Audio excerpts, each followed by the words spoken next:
नमस्कार दोस्तों, आप सबका स्वागत है GK by Subhash Charan YouTube channel पर। आप सब इंतज़ार कर रहे होंगे और हम क्षमा प्रार्थी हैं, किसी टेक्निकल एरर की वजह से इतना समय लग गया, आपको इंतज़ार करना पड़ा। लेकिन अब अपनी क्लास होगी तो मिलते हैं आप सब से, देखते हैं किस प्रकार आप इस क्लास का आनंद ले रहे हैं। आइए सब लोग जल्दी जल्दी अपने दोस्तों के साथ इस सेशन को शेयर कीजिए और आगे से आगे अपने साथियों के साथ इस सेशन को शेयर कर दीजिए ताकि सब लोग इस क्लास का आनंद ले पाएँ। और अलग अलग तरीके से सब लोगों ने रक्षाबंधन मनाया होगा, आप सब जल्दी जल्दी आइए इस क्लास में और अपन स्टार्ट करते हैं अपने इस क्लास को बहुत अच्छे ढंग से। सब लोगों को एक बार ऑनलाइन ले आइए, आप लोग सबको लाइव लाइए, अपनी क्लास स्टार्ट हो चुकी है। और देखिए आज कुछ नए विषयों के साथ आपसे फिर बातचीत कर रहे हैं हम। शीशराम जी प्रजापत, अपने साथियों को भी लाइए, आप आ गए हैं। अशोक कुमार जी, विनोद कुमार जी, कृष्ण जी विश्नोई, कामराज जी, महिपाल जी, आप सब आइए जल्दी जल्दी अपने साथियों को ले आइए। क्लास किसी टेक्निकल एरर की वजह से थोड़ी लेट हो गई है, लेकिन आप जल्दी आइए, जल्दी आ जाइए, जल्दी सब लोग आ जाइए, अपने साथियों को भी ले आइए। देखते हैं सब लोग आ गए तो अपन क्लास को स्टार्ट करेंगे आज। यदि आप राजस्थान पुलिस, हाँ जल्दी जल्दी आ रहे हैं, सभी साथी आ रहे हैं, आ जाए जल्दी जल्दी। आप सब लोग जल्दी से जुड़ जाइए हमारे साथ ताकि इस सेशन को हम ज़्यादा से ज़्यादा आगे तक शेयर कर सकें, आगे से पहुंचा सकें। चलिए स्टार्ट करते हैं अपने पहले सवाल से। आज देखिए पहले आपके लिए क्वेश्चन मैं तैयार नहीं करके लाया हूँ कि भाई क्वेश्चन पहले आपको लिखा दूँ, उसके बाद ही आपके साथ क्या किया जाएगा, इन सब चीज़ों को शेयर किया जाएगा। तो हाँ जल्दी से देखिए, अपन इन सब बातों पर बातचीत करते हैं एक एक करके। आपका पहला सवाल आज का रहेगा, उसके बारे में बात कर देंगे। पहला सवाल आपका क्या है, देखिए साथियों, मैं पहले आपको सवाल आज लिख कर दे रहा हूँ, उसके बाद आगे की बात अपन करेंगे। तो पहला सवाल देखिए अपना आज का क्या रहने वाला है। हाल ही में प्रधानमंत्री के निजी सचिव के रूप में किसे नियुक्त किया गया है, आपको जवाब देना है। मैं ऑप्शन लिख कर दे रहा हूँ आपके सामने, सवाल भी लिख रहा हूँ। हाल ही में किसे प्रधानमंत्री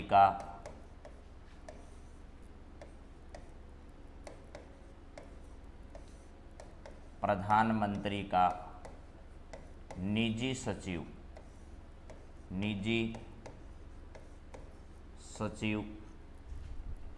नियुक्त किया गया है,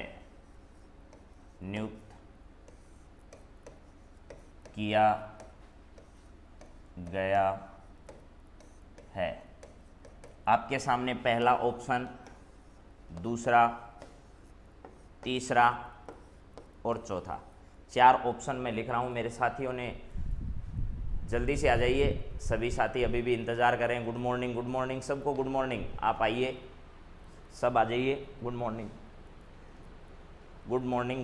आप आइए, सब लोग आ जाइए। पहला ऑप्शन आपके पास है सतीश कुमार। दूसरा ऑप्शन है हार्दिक। चौथा ऑप्शन है हार्दिक सतीश शाह। और डी ऑप्शन है आपके पास रमेश शाह। और आपको बताना है इनमें से कौन सा ऑप्शन है जो हाल ही में देश के प्रधानमंत्री नरेंद्र मोदी के निजी सचिव के रूप में उसे नियुक्त किया गया है। हाँ, सब साथी आ रहे हैं, जल्दी जल्दी और साथियों को भी सेशन को शेयर कीजिए। बहुत अच्छे सवाल आपके लिए लाने वाला हूँ मैं, और जो बात आपने कही थी हंसराज जी, एकदम सही जवाब आपका। हाँ साथियों के एकदम सही जवाब आ रहे हैं, एकदम सही जवाब आ रहे हैं सबके, बहुत अच्छे, बहुत ही अच्छे, एकदम सही जवाब आ रहा है आप सबका। देखिए क्या है अपना सही जवाब इसका साथियों, सतीश कुमार नहीं है, हार्दिक नहीं है, हार्दिक सतीश कुमार है। ये पहले प्रधानमंत्री ऑफिस में यानी पीएमओ में ही क्या थे, आपको ये पता होना चाहिए, उप सचिव के पद पर ये क्या कार्यरत थे, ठीक है ना, उप सचिव के पद पर क्या थे, कार्यरत थे। कहाँ पर, ये प्रधानमंत्री ऑफिस में उप सचिव के पद पर, पीएमओ में क्या थे, उप सचिव थे ये, उप सचिव। और ध्यान होना चाहिए ये 2010 का जो बैच है ना, जो 2010 बैच, कौन सा batch, 2010 batch IAS Gujarat cadre के, किसके, गुजरात कैडर के, गुजरात कैडर के क्या हैं, आईएएस अधिकारी हैं। समझ गए, मेरे हिसाब से सब साथियों को समझ में आ गया होगा, ठीक है। हाँ एकदम सही जवाब आ रहा है सबका, एकदम सही जवाब आ रहा है। चलिए अगले सवाल की ओर बढ़ते हैं और देखते हैं अपना अगला सवाल क्या है, और अपन बात करेंगे अभी अपने अगले सवाल के बारे में। तो देखिए सब साथी आज थोड़ा सा टाइप नहीं हो पाए हैं, तो आप चिंता ना करें इस बात के बारे में, अपने सभी सवाल जो हैं वो टाइप होकर आएंगे आगे से, लेकिन आज टेक्निकल टीम लेट होने की वजह से और साथ ही सभी टाइप नहीं होने की वजह से रक्षाबंधन के कारण टाइप नहीं हो सके, लेकिन आगे से सब आपको टाइप मिलेंगे। अगला सवाल देखिए साथियों क्या है, अगले सवाल पर मैं आपसे बात करना चाह रहा हूँ कि 2 नंबर सवाल अपना क्या है। अब आपको ये ध्यान करना है कि 2 नंबर सवाल के बारे में हाल ही में सुभाष चंद्र जो हैं बोस, उनके नाम पर सुभाष चंद्र बोस आपदा प्रबंधन पुरस्कार हाल ही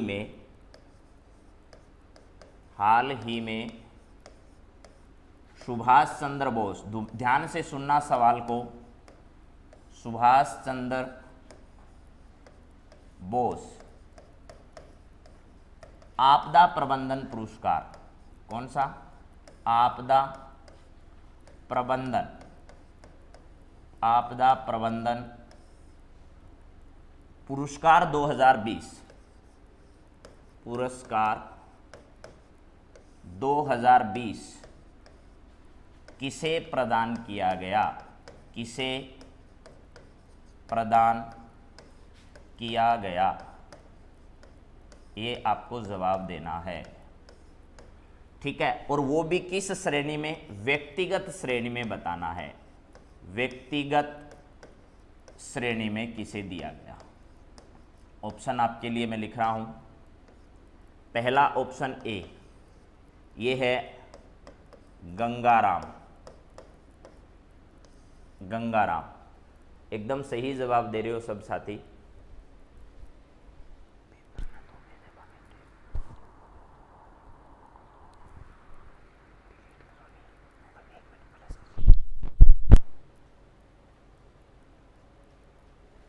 पहला ऑप्शन गंगाराम आपके लिए, उसके बाद है कुमार मुन्नन सिंह, बी ऑप्शन आपके लिए है कुमार मुन्नन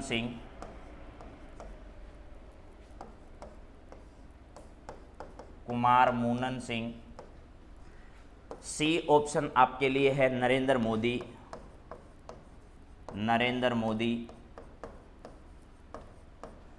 डी ऑप्शन है आपके लिए एनडीआरएफ,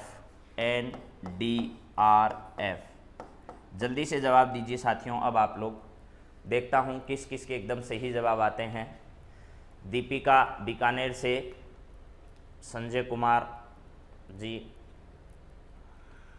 कविराज जारा जी, राकेश जी, हंसराज जी गुर्जर, ये 6 बजे साथियों क्लास एकदम स्टार्ट होती है, लेकिन आज टेक्निकल एरर की वजह से थोड़ी सी लेट हो गई है। हाँ, हंसराज जी एकदम सही जवाब आ रहा है। पूनम जी चौहान आपका भी एकदम सही जवाब है। कल से अपनी क्लास एकदम विधिवत होगी, एकदम फिक्स टाइम पर स्टार्ट हो जाएगी और एकदम टाइप किए हुए क्वेश्चन ही आप लोगों को मिलेंगे, आप चिंता ना करें। बस आज एडजस्ट कीजिए, उसके लिए हम क्षमा मांगते हैं आप सबसे। लेट हो गए उसलिए भी और टाइप नहीं हो पाए क्वेश्चन उसके लिए भी, लेकिन सबको बहुत शानदार सामग्री मिलने वाली है, ये विश्वास कीजिए आप सब लोग। एकदम सही जवाब आ रहा है सब साथियों का, एकदम सही जवाब दे रहे हो सब लोग। कुमार जो है ना, ये ऑप्शन आपके सामने है, कुमार मुनन सिंह।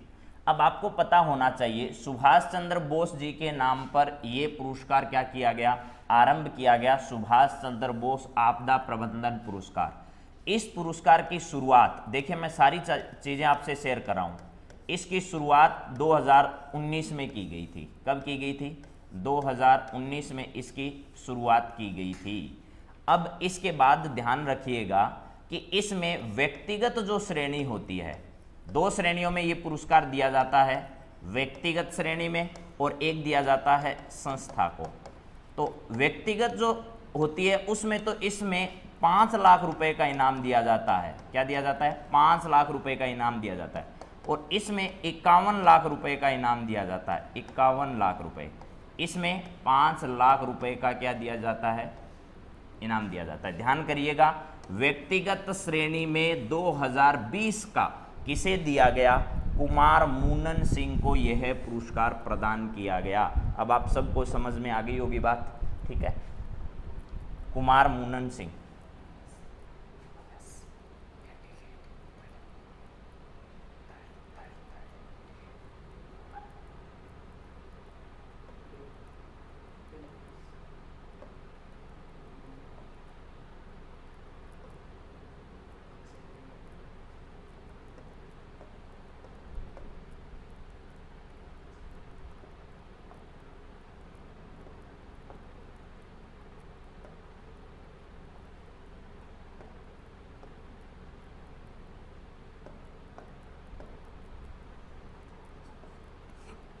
प्यारे साथियों, इसी के साथ साथ इसमें 2-3 चीज़ें और नोट करिए आप लोग। इसकी शुरुआत 2019 में की गई, ये सबको मैंने बता दिया। इसके बाद देखिए 23 जनवरी को क्या किया जाता है? सुभाष चंद्र बोस की जयंती आती है। कब? 23 जनवरी को। उस दिन ये पुरस्कार क्या किया जाता है? प्रदान किया जाता है। 23 जनवरी को ये पुरस्कार क्या किया जाता है? प्रदान किया जाता है, यानी सबको दिया जाता है। इसके बाद देखिए 2020 में इस पुरस्कार की जब घोषणा हुई तो 2 अलग अलग श्रेणियों में, एक तो थी व्यक्तिगत श्रेणी और एक थी संस्था की श्रेणी। संस्था में तो दिया गया किसको? आपदा समन और प्रबंधन केंद्र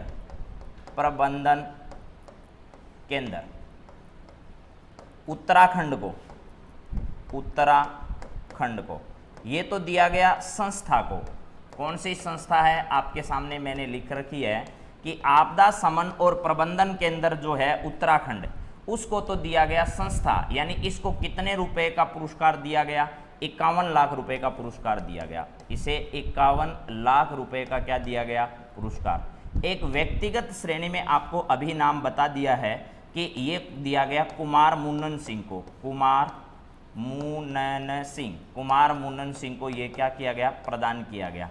अब ये कुमार मुनन सिंह कौन है? तो ध्यान रखिएगा कि आपको पता होना चाहिए एनडीआरएफ जो होता है ना, नेशनल डिजास्टर रिस्पांस फंड जो है, इस फंड के स्थापना में कुमार मुनन सिंह का बहुत बड़ा योगदान है। एक बात तो आपको ये होनी चाहिए याद। एक राष्ट्रीय आपदा प्रबंधन प्राधिकरण है, राष्ट्रीय आपदा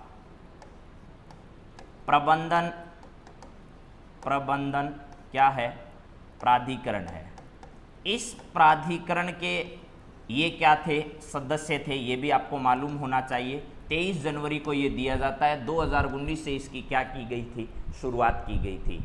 ठीक है, हाँ जी, सब एकदम सही जवाब दे रहे हो सब आप, एकदम सही है। तो ये बात आपको सबको पता चल गई होगी। चलते हैं अपन अगला सवाल अपना देखते हैं क्या है, और अगले सवाल पर बढ़ें तो आपको सबको ये जानकारी है ही वैसे कि नेक्स्ट सवाल भी मैं आपके सामने लिखने वाला हूं, और बहुत अच्छे सवाल मेरे पास थे लेकिन किसी वजह से टाइप नहीं हो पाए, तो आप चिंता ना करें इसके बारे में भी कि क्या होगा क्या नहीं होगा। देखिए, एक केंद्रीय उपभोक्ता प्राधिकरण जो है उसकी स्थापना की गई है। मैं अगला क्वेश्चन आपके सामने लिख रहा हूं और उसमें बहुत अच्छी जानकारियां ही मैं शेयर कर देता हूं आपके सामने। सबसे पहले क्या किया गया है, केंद्रीय उपभोक्ता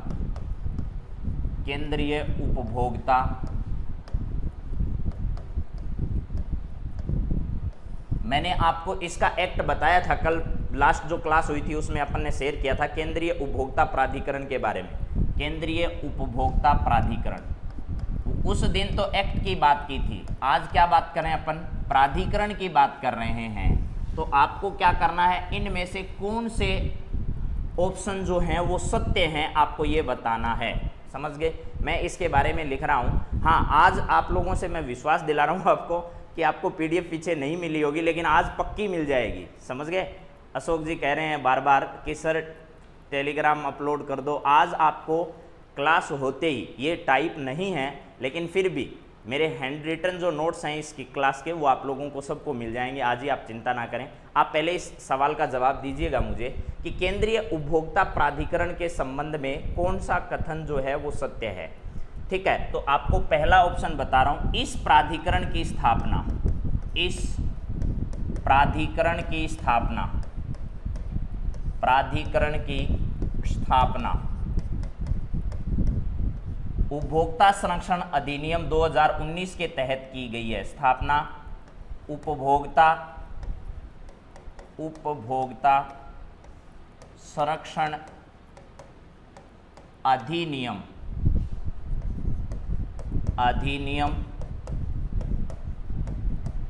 2019 के तहत की गई है।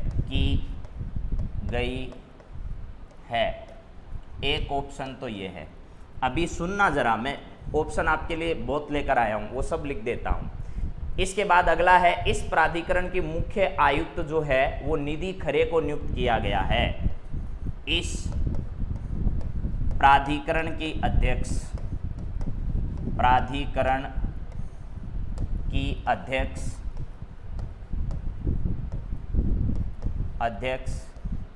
निधि खरे को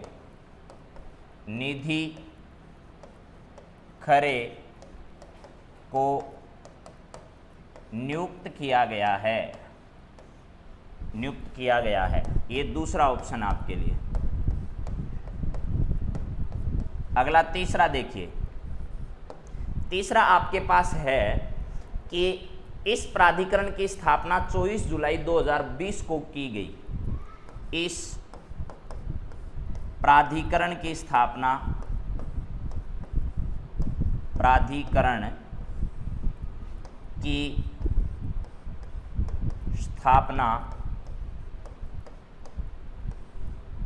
24 जुलाई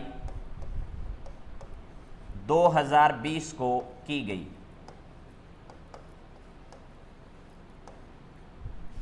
एक तरीके से जो साथी मेरे से ये शिकायत कर रहे थे कि सर लिखवा दिए करे, ये मैंने सब एकदम आज आपको लिखा रहा हूं जैसे क्लास में लिखाया जाता है। ठीक है,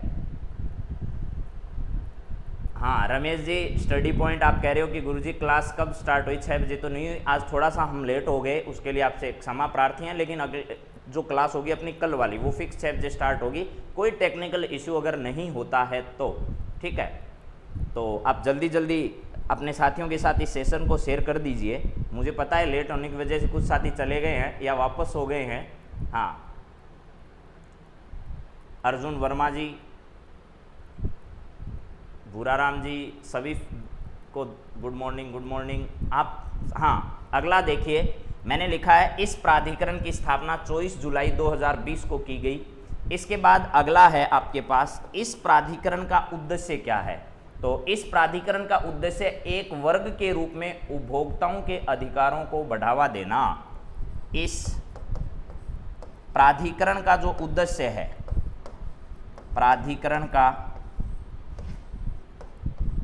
उद्देश्य आपको ये ध्यान रखना है कि कोई भी उपभोक्ता प्राधिकरण अगर बनाया जाता है तो उपभोक्ता संरक्षण अधिनियम जो अपना था 2019, उसको ध्यान में रखते हुए इसकी क्या की गई है, रचना की गई है। ठीक है, तो एक वर्ग के रूप में उपभोक्ता जो है उनके अधिकारों को बढ़ावा देना और उनकी रक्षा करना, ठीक है, का उद्देश्य है। एक वर्ग के रूप में, एक वर्ग के रूप में, वर्ग के रूप में उपभोक्ताओं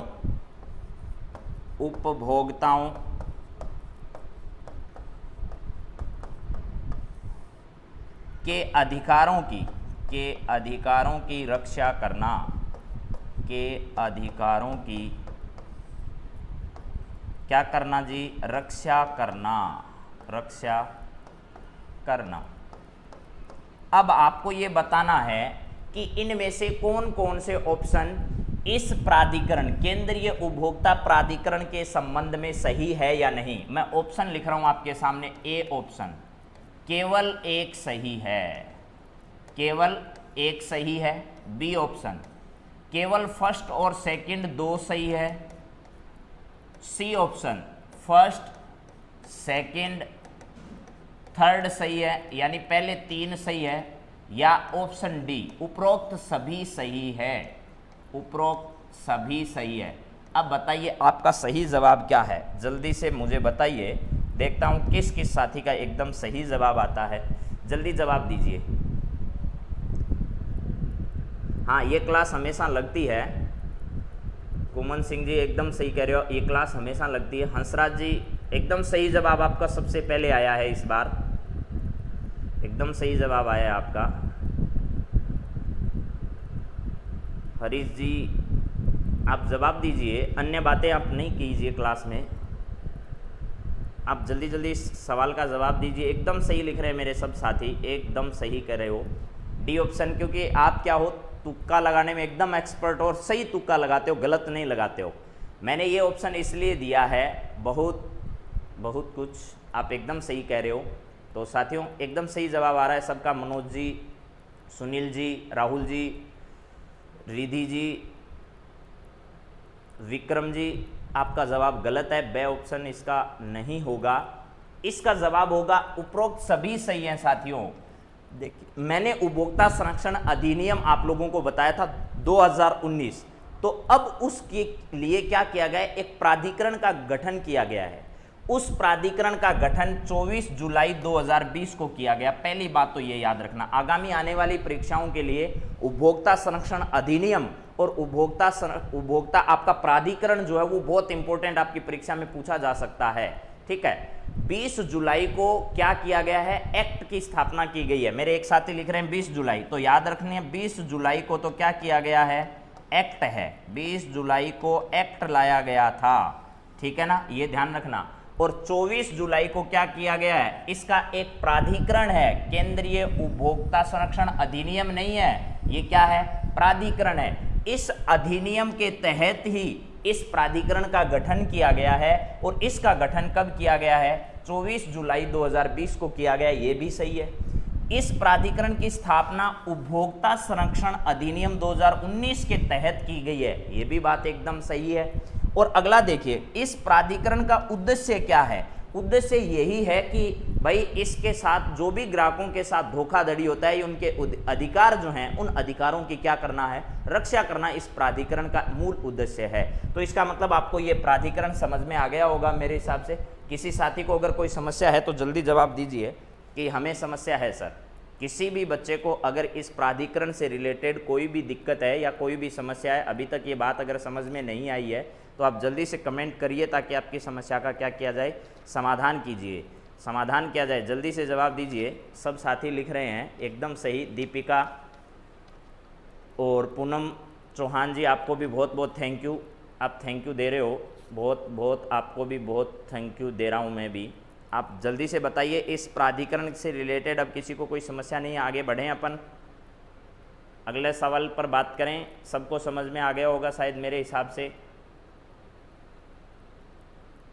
अगला सवाल देखिए क्या है प्यारे साथियों, अपन बात करते हैं अगले क्वेश्चन की ओर। और अभी देखते हैं कि अगला क्वेश्चन अपना क्या है। सबको समझ में आ गया होगा ये वाला। अब मैं इसको यहाँ से हटा, आज पक्का आप लोगों से ये वादा कर रहे हैं कि आपको पक्का मिलेगी आज पीडीएफ। कई लोग शिकायत करेंगे सर पीडीएफ पीछे वाली भी नहीं आई, आगे वाली कब दोगे। तो सुनिए, अगले सवाल पर पहले बात करें अपन, उसके बाद आगे बढ़ेंगे।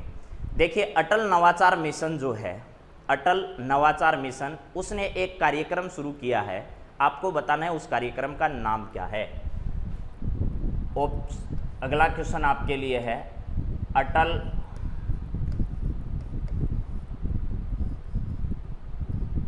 देखिए प्यारे साथियों, अटल जो नवाचार मिशन है, अटल नवाचार मिशन, अटल नवाचार मिशन, इन्होंने क्या किया है, एक पहल शुरुआत की है जिसका नाम रखा गया है आई क्रेस्ट। ठीक है, और आपको ये बताना है ये किसके सहयोग से शुरू की गई है। यानी अटल नवाचार मिशन AIM ने आई क्रेस्ट CREST है प्यारे साथियों, ये आई क्रेस्ट किसके सहयोग से शुरू किया है, किसके सहयोग से शुरू किया है, बताना है आपको ये। ठीक है, आई क्रेस्ट नाम का, ठीक है, आई क्रेस्ट नाम की क्या की है, एक शुरुआत की है।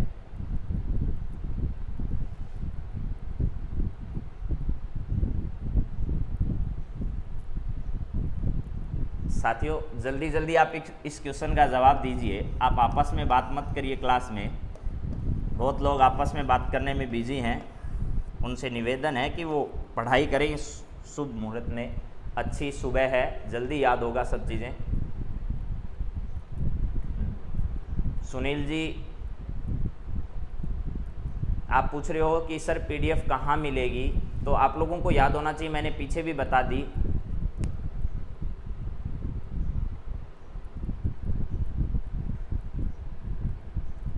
चलिए, पहला ऑप्शन आपके सामने लिख रहा हूं मैं, Bill and Melinda Gates, Bill and Melinda gets.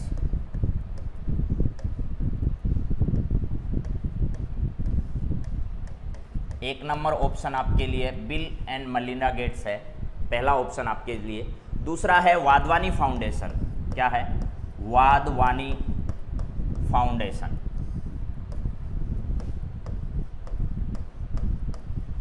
अगला है आपके लिए ए और बी दोनों, ए व बी दोनों। और लास्ट ऑप्शन है आपके पास नन। अब जल्दी से जवाब दीजिए साथियों आप कि इस सवाल का जवाब क्या होगा। मैंने आपसे यही पूछा है कि हाल ही में एकदम सही जवाब आ रहे हैं कुछ साथियों के,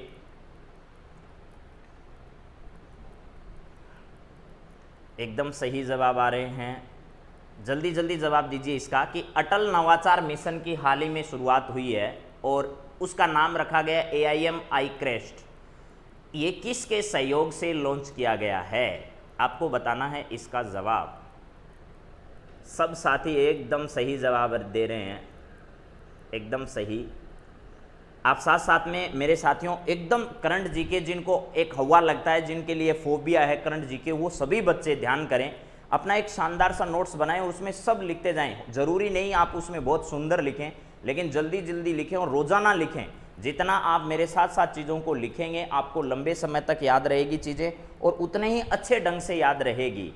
ठीक है, तो चलिए देखते हैं सवाल क्या है। अटल नवाचार मिशन, देखिए अटल नवाचार मिशन आपके सामने मैंने लिखा है, उसमें आई क्रेस्ट नाम की एक क्या की गई है, नई योजना लॉन्च की गई है। और ये किया है काम किसने, नीति आयोग ने। किसने किया है प्यारे साथियों, नीति आयोग ने किया है, ये नीति आयोग ने ये शुरुआत की है। लेकिन किसके सहयोग से, आपसे सवाल ये भी पूछ सकता है कि ये पहल किसने शुरू की है, तो आपको बताना है ये नीति आयोग ने। हंसराज जी बेगड़ एकदम सही जवाब है आपका, बहुत अच्छे से जवाब देते हो आप हमेशा सबसे पहले। नरेंद्र रायका जी एकदम सही जवाब आपका भी। जहांगीर जी एकदम सही जवाब आपका भी। एकदम सही जवाब आ रहे हैं मेरे सब साथियों के। तो ये शुरुआत किसने की? जरूरी नहीं आपसे वो ये पूछे कि ये किसके सहयोग से शुरुआत की गई है। आपके पेपर में ये भी पूछा जा सकता है कि हाल ही में अटल नवाचार मिशन के तहत IAM iCrest नाम की एक योजना लॉन्च की गई है, एक कार्यक्रम लॉन्च किया गया है, वो किसने शुरू किया है? तो आपको बताना है नीति आयोग। और किसका सहयोग लिया गया? एक तो बिल एंड मेलिंडा गेट्स का सहयोग लिया गया है, दूसरा वाधवानी फाउंडेशन की सहायता ली गई है। तो आपको इसके बारे में ज़्यादा जानकारी लेने की ज़रूरत नहीं है, लेकिन ये ध्यान रखना है कि जो नए नए इनोवेशंस करते हैं लोग, नए नए स्टार्टअप करते हैं, उनको उच्च गुणवत्ता का स्टार्टअप मिल सके, इसके लिए इसकी शुरुआत की है। तो ये ध्यान रखिएगा कि उच्च गुणवत्ता के स्टार्टअप को क्या देने के लिए, सहयोग देने के लिए, उनको एक अच्छा प्लेटफॉर्म तैयार मिले, इसके लिए इस कार्यक्रम की क्या की गई है? शुरुआत की गई है। तो मेरे सब साथियों को शायद समझ में आ गया होगा। अब अपन बढ़ते हैं अगले सवाल के रूप में, और आपको ये सवाल सबको समझ में भी आ गया होगा। अटल नवाचार मिशन जो है वो आपको सबको याद रखना है, क्योंकि आगामी आने वाले दिनों में ये बहुत इंपॉर्टेंट रहने वाला है। और किसने शुरू किया, बस ये जरूर याद रखिए, बिल एंड मेलिंडा गेट्स और वाधवानी फाउंडेशन के साथ सहयोग दिया है किसने? नीति आयोग ने। मुख्य भूमिका नीति आयोग की रही है, बाकी सबका सहयोग रहा है। ठीक है, तो AIM की फुल फॉर्म मेरे साथी मैंने बता दिया रमेश जी आपको कि अटल नवाचार जो मिशन है, अटल नवाचार मिशन ही इसकी फुल फॉर्म है। अब देखिए आगे अगला सवाल अपना क्या रहने वाला, बहुत शानदार सवाल आपसे पूछ रहा हूं आज की क्लास का, ये ध्यान करिएगा। वंदे भारत मिशन चर्चा में है 31 जुलाई को। ठीक है, वंदे भारत मिशन का 5वां जो चरण है वो कब से शुरू किया गया, आपको ये बताना है। और आज मैं इस पर बहुत अच्छे से आपसे बात करने वाला हूं। Vande Bharat mission, Vande Bharat mission, Bharat mission, Vande Bharat mission के 5वें चरण की शुरुआत, के 5वें चरण की शुरुआत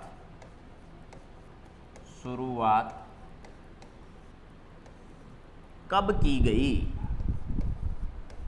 कब की गई? आपको इसका जवाब देना है। पहला ए ऑप्शन आपके लिए रहेगा, वो रहेगा 31 जुलाई 2020। 2020। बी ऑप्शन आपके लिए रहेगा 1 अगस्त 2020। अगला ऑप्शन आपके लिए रहेगा 2 अगस्त 2020।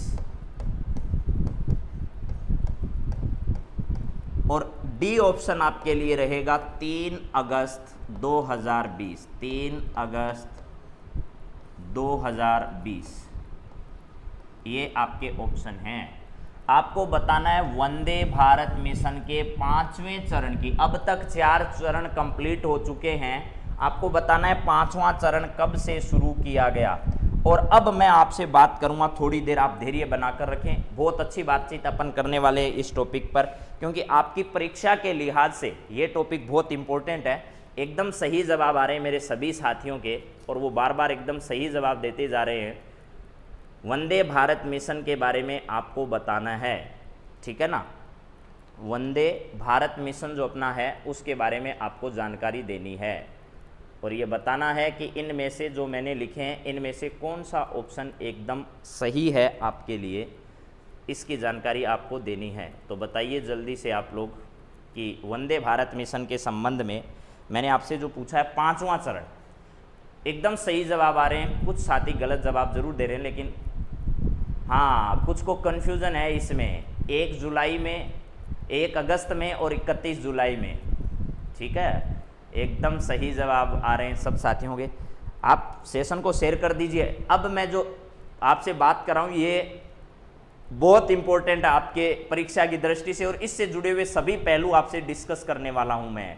ये क्लास सुबह 6 बजे स्टार्ट होती है हमेशा, आज थोड़ी सी लेट हुई थी, लेकिन आगे से 6 बजे स्टार्ट हो जाएगी फिक्स, और लाइव क्लास चलेगी ये। तो आप तैयार रहें 6 बजे अपने सब साथियों के साथ। एकदम सही जवाब जो है वो इस सवाल का है 1 अगस्त 2020 है। 1 अगस्त 2020 को क्या किया गया, इसका 5वां चरण शुरू किया गया है। तो अब आपको मुझे बताना है कि वंदे भारत मिशन जो कार्यक्रम है इसकी वास्तव में शुरुआत कब हुई थी। मैं 3-4 मिशन पर आपसे चर्चा करने वाला हूं। वो 3-4 मिशन जो हैं वो एक एक करके अपन बात करेंगे, लेकिन सबसे पहले अपना पहला मिशन जो है वंदे भारत मिशन, इसकी शुरुआत कब हुई वो आपको याद करना है, क्योंकि 5वां चरण आपके एग्जाम में आपसे कोई पूछे या नहीं पूछे जरूरी नहीं, लेकिन आपसे ये शुरुआत कब की गई इसके बारे में जरूर पूछा जाएगा पेपर में। तो आपको याद होना चाहिए कि इसकी शुरुआत की गई थी 7 मई को। कब की गई? 7 मई 2020 को इसकी क्या की गई? शुरुआत। किसकी? अरे साथियों, किसकी शुरुआत की गई? 7 मई को। तो आपको मालूम होना चाहिए कि 7 मई को इस वंदे भारत मिशन की क्या की गई थी? शुरुआत। 5वें चरण की नहीं, 7 मई 2020 को क्या किया गया? ये वंदे भारत मिशन जो है इसकी स्टार्ट की गई। इसका उद्देश्य क्या है वो सुनो, बहुत अच्छी तरीके से आपको याद होना चाहिए कि जो विदेश में भारतीय लोग फंसे हुए हैं, ठीक है, वो क्या करेंगे कि कोरोना महामारी के कारण जहां भी फंस गए हैं विदेशों में, उन लोगों को वापस भारत लाने के लिए 7 मई 2020 से भारत सरकार ने इस योजना को क्या किया? शुरू किया। अभी भी 1 अगस्त 2020 को, तो आपको याद होना चाहिए कि 31 तारीख को सबसे पहले जो है वो बांग्लादेश के साथ हमने बातचीत की थी और वहां से नागरिकों को लाने की, जैसे यूरोप के जो देश हैं, अमेरिका है, ब्रिटेन है, इन सब देशों में, हमारे पड़ोसी देश है, श्रीलंका है, नेपाल है, इन सब देशों में भी जहां भी भारतीय फंसे हुए हैं, अब इस 5वें चरण में उन भारतीयों को लाने की क्या है? योजना है। तो मैंने बताइए कि इसकी शुरुआत कब की गई? 7 मई 2020 को की गई। पहले चरण में क्या किया गया कि जो विदेशी अपने पड़ोसी देश हैं, सबसे पहले उन पड़ोसी देशों से क्या किया गया था? भारतीयों को लाया गया था पहले चरण में। इस प्रकार टोटल कितने चरण कंप्लीट हो चुके हैं? 4। लेकिन अब कौन सा शुरू हुआ है? 5वां चरण शुरू हुआ है। अब देखिए प्यारे साथियों, आपको 5वें चरण में टोटल मिलाकर 23 दो देश है ना, उन 23 देशों से भारतीयों को लाया जाएगा और कितनी उड़ानों के माध्यम से? 792 कुल उड़ानें जाएगी भारत से, जो भारतीयों को लेकर आएगी। इसमें से ध्यान रखना 100 जो होगी ना, वो उड़ानें तो आपकी होगी घरेलू, 100 उड़ान तो घरेलू होगी, बाकी बच गई 692। ये 692 आपकी इंटरनेशनल होगी, ये ध्यान करना। यानी भारत में भी अगर कहीं फंसे हुए हैं तो उनको तो 100 उड़ानों के माध्यम से एक स्थान से दूसरे स्थान पर पहुंचाया जाएगा। लेकिन अगर आपको ये मालूम हो कि 692 जो है वो इंटरनेशनल फ्लाइट होगी, यानी इंटरनेशनल यानी दूसरे देशों में जो भारतीय फंसे हैं उनको वापस लाया जाएगा। ठीक है, तो ये ध्यान रखिएगा। इसके साथ साथ प्यारे साथियों एक बात और आप यहाँ याद लिखिए कि इस मिशन के तहत लगभग अब तक 8 लाख लोगों को क्या किया गया है? भारत लाया गया है। कितने लोगों को? लगभग 8 लाख लोगों को भारत लाया गया है, ये आप ध्यान रखिएगा। और अब तक का चलाया गया सबसे बड़ा ये रेस्क्यू ऑपरेशन आप कह सकते हो, एक तरीके से सबसे बड़ा रेस्क्यू ऑपरेशन आप कह सकते हो, यानी दूसरे देशों से भारतीयों को यहाँ लाने के लिए किसी कठिन परिस्थिति में चलाया गया ये मिशन अब तक का सबसे बड़ा मिशन माना जाता है, क्योंकि इसमें कितने लोगों को बाहर से लाया गया है? लगभग 8 लाख लोगों को यहाँ लाया गया है। अब देखिए प्यारे साथियों, मैं 2-3 मिशन की आपसे यहाँ बातचीत और करूँगा। एक है आपका ऑपरेशन नमस्ते। क्या है? ऑपरेशन नमस्ते। ध्यान सुनिए, मैं 2-3 ऑपरेशन बता रहा हूँ, बहुत इंपॉर्टेंट है परीक्षा की दृष्टि से। ऑपरेशन नमस्ते है एक आपका, ऑपरेशन नमस्ते।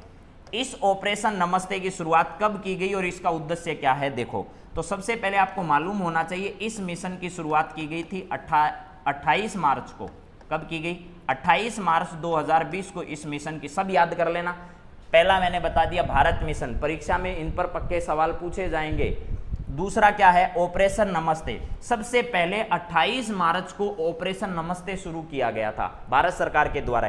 इसमें क्या किया गया? जिन जिन कैंप में भारतीय सैनिकों की क्या नहीं थी, परिचालन नहीं हो रहा था, यानी सैनिक कोई काम ज्यादा नहीं कर रहे थे, जहां रहते थे वही स्थान उनके लिए सुरक्षित था, तब सरकार ने क्या किया? ये कहा कि आप जहां हो, जहां आपका परिचालन नहीं हो रहा है, लेकिन आप जहां रुके हुए आप वहीं रहिए। अगर आप अपने घर गए हो तो घर में रहिए, अगर यहाँ छावनियों में हो तो छावनियों में ही रहिए। आप इधर उधर ज़्यादा नहीं जाइए जहाँ आपकी परिचालन की कोई आवश्यकता नहीं है, आप उन्हीं स्थानों पर रहिए। आपके घर परिवार के सभी लोगों का सरकार ख्याल रखेगी, लेकिन आप इस कोरोना महामारी के दौर में इस देश को तो बचा ही रहे हो, लेकिन आप सैनिक होने के नाते आपका ये कर्तव्य है कि जहां आप हो वहीं रहे, ताकि कोरोना महामारी के दौर में हम हमारे सैनिकों को कोरोना से क्या कर सकें, बचा सकें। इसके लिए ये ऑपरेशन शुरू किया गया, जिसका नाम क्या रखा गया, ऑपरेशन नमस्ते रखा गया। इसके साथ साथ मैं एक आपके साथ और बात कर रहा हूं, एक ऑपरेशन और है, 2 ऑपरेशन पर बात कर लेता हूं। तो ये बात सबको समझ में आ गई होगी शायद कि दोनों की मैंने डेट बता दी। अब अगला मिशन जो है वो भी आपको बता देता हूं कि अपना अगला मिशन क्या है। देखिए प्यारे साथियों, एक ऑपरेशन चलाया गया भारत सरकार ने, ऑपरेशन समुद्र सेतु। क्या चलाया, ऑपरेशन समुद्र सेतु, ऑपरेशन समुद्र सेतु, समुद्र सेतु। आप बताइए जरा, आपको मालूम है तो ये कब शुरू किया गया है? बहुत इंपॉर्टेंट है ये सभी मिशन आपके लिए। ऑपरेशन समुद्र सेतु कब चलाया गया, जल्दी बताइए। देखिए, इस ऑपरेशन समुद्र सेतु की शुरुआत की गई थी 8 मई को, वो पहले वाला 7 मई को, और ये कब किया गया, 8 मई 2020 को। ये ऑपरेशन समुद्र सेतु क्या है? समुद्री सीमाओं से लगे हुए जो देश हैं, जो फंसे भारतीय हैं, उनको उन देशों से लाने के लिए जो भारतीय सरकार ने शुरू किया, या जिसमें सेना, पीछे वाले में तो भारतीय वायुसेना ने सहयोग किया, इसमें नौसेना ने सहयोग किया।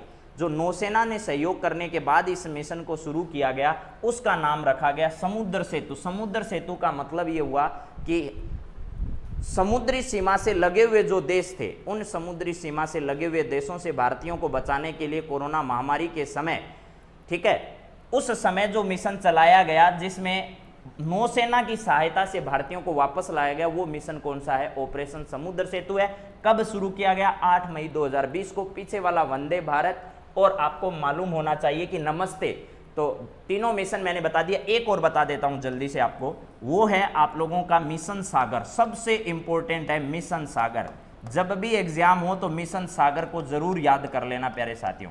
इस मिशन सागर की शुरुआत कब की गई, 10 मई 2020 को शुरुआत की गई। 10 मई 2020 को इसकी क्या की गई, शुरुआत की गई।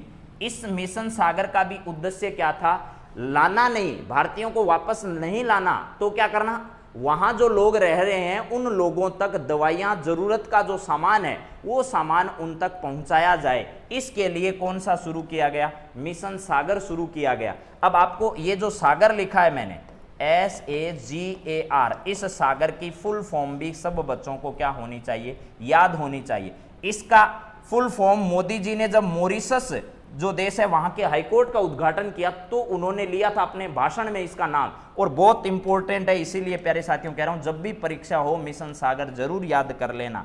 इसका क्या है फुल फॉर्म वो देख लीजिए, ये है सिक्योरिटी और and growth, security and growth for in the region, for in the region, क्या है, for all in the region, in the region. प्यारे साथियों ये याद रखना, security and growth for all in the region, इसकी फुल फॉर्म है। तो ये मोदी जी ने नाम लिया था जब मॉरिशस के हाईकोर्ट का उद्घाटन किया था। प्यारे साथियों इसमें बहुत सारी बातें बच गई है, मुझे आपसे करनी है, लेकिन समय की एक सीमा है। आज हमारी क्लास थोड़ी लेट स्टार्ट हो पाई थी इस वजह से, लेकिन आप अगली क्लास में ज़रूर मिलिएगा। और हंसराज जी एकदम सही, आपके 5 में से 5 सही हैं। कल की क्लास में मैं सारे सवाल जो आज भी बच गए हैं वो, और कल वाले जो नए हैं वो, दोनों को मिलाकर आपकी क्लास लेने वाला हूं। आप अपने सब साथियों तक इसका मैसेज छोड़ दीजिएगा, कल से आपको कोई परेशानी नहीं आएगी। अगली क्लास में फिर मिलते हैं, तब तक जय हिंद, जय भारत।